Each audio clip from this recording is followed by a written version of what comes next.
l'inspecteur des douanes, Prime Axel Opimba, analyste en stratégie internationale, expert en cybercriminalité et en lutte contre le terrorisme, a animé ce 21 août au camp de la gendarmerie de Bufwiti à Brazzaville une conférence d'échange sur le thème cybercriminalité et danger de l'Internet pour les gendarmes. Une démarche qui s'inscrit dans le cadre de la première session de formation en vue de l'obtention du diplôme de qualification supérieure de gendarmerie de 2e degré. Elle a réuni plusieurs gendarmes en présence de leurs responsables de formation. Nous n'avons pas de plan de riposte ou de plan, je l'ai dit, lorsque nous sommes dans une politique de défense, on a un plan de riposte. On sait que si on est attaqué, ce plan nous permettra de mener à bien ou de conduire une forme de riposte. Mais sur le volet numérique, pour l'instant, sauf erreur ou omission de ma part, la politique ou le plan de riposte en cas d'attaque n'a pas encore été mené. La politique de cybersécurité, excusez-moi.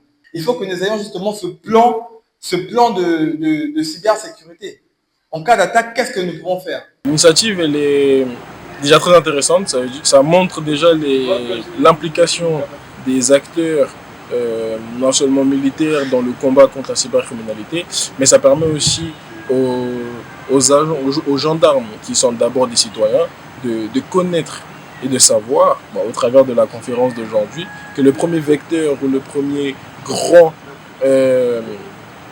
symbole de vulnérabilité, c'est l'humain. Et l'humain est toujours au cœur. Maintenant, avec les pratiques que l'inspecteur des douanes nous a données, on sait maintenant comment se comporter face aux réseaux sociaux, face à tout ce qu'on peut recevoir comme des emails de phishing qui a été dit. Définie comme toute activité illégale commise à l'aide des technologies numériques, la cybercriminalité prend de l'ampleur en Afrique. Le conférencier a notamment évoqué l'usurpation d'identité et la diffamation parmi les infractions numériques les plus récurrentes. Plusieurs facteurs expliquent cette progression, notamment le développement de l'écosystème numérique, les insuffisances institutionnelles et juridiques, le manque d'harmonisation des législations, ainsi que l'insuffisance de compétences et de formations spécialisées. Les participants ont salué cette initiative qui a permis de mettre en lumière les enjeux liés à la sécurisation du cyberespace congolais. Avec l'inspecteur, on a eu à suivre une conférence sur la cybercriminalité et les dangers de l'Internet pour les gendarmes. C'était une conférence très intéressante dans le sens où nous avons eu à prendre les outils nécessaires à mettre en œuvre pour éviter d'être anarqué, si je peux utiliser ce terme.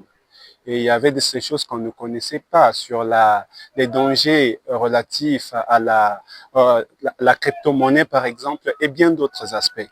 Et merci beaucoup. J'espère que notre commandement mettra en place des outils nécessaires pour qu'à la longue, nous puissions approfondir notre connaissance dans le domaine. C'est d'avoir encore plus de contacts avec M.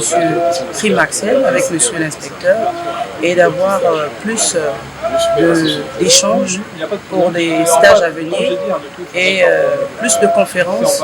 Ça nous édifiera et ça changera le mode d'action en gendarmerie nationale. Au terme des échanges, plusieurs recommandations ont été formulées, parmi lesquelles le renforcement des capacités en cybersécurité, l'adoption de nouveaux modèles d'éducation et le développement des compétences dans ce domaine. Des actions jugées nécessaires face aux nombreux défis auxquels reste confrontée la cybersécurité au Congo.